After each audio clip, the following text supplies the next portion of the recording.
Today's News. Sponsored by Rocket Mortgage. I'm Tammy McCormick. A U.S.-Russia prisoner swap has basketball star Brittany Griner on her way home to the U.S. after 10 months in Russian prisons on drug charges. She was exchanged for a notorious Russian arms dealer. Russia expert Beth Noble. This was hardly an even trade, but Russian President Vladimir Putin knew he had the upper hand here, and that someone of Brittany Griner's prominence could lead to an exchange with someone Russia wanted back from U.S. custody very badly, convicted arms dealer Victor Bout, and that's precisely what they got.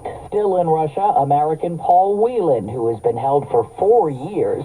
Secretary of State Antony Blinken told CBS's Margaret Brennan the U.S. will continue to fight for his release. This was about getting Brittany home. This was about getting unjustly detained Americans back to their families. That was the focus. It's nothing more. It's also nothing less. The House has given final legislative approval to a measure protecting same-sex and interracial marriages. The motion is adopted.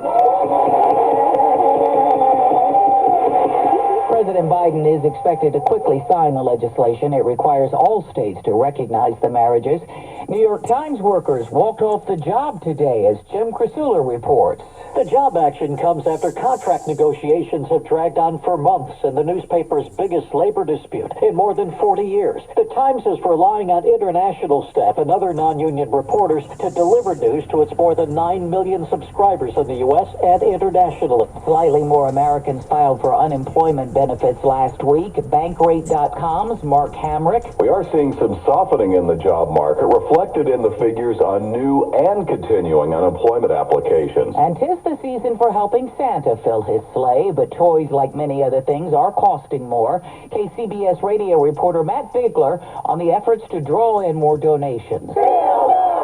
A school bus stuffed with toys. That's the goal of this donation drive in Oakland, which is bigger this year. I know there's going to be families out there that can't afford it. This inflation is killing us all. Sandra Lewis with the Service Employees International Union says they need about 5,000 new toys. Toy prices are up, but only about 3%, well below the 7% overall rate of inflation.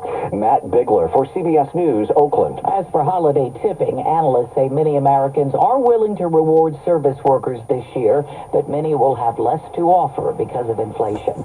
The Dow on Wall Street finished higher. This is CBS News. Well, that's today's news. Today's news. I didn't hear any good news, did you? I didn't think so. I guess it's all about perspective. The glass is half full. Well, as always, I'd like to thank you again for coming along with me on these Dashcam News adventures. You know the drill. Peace, love, and all that hippie jazz. Bye-bye, everybody.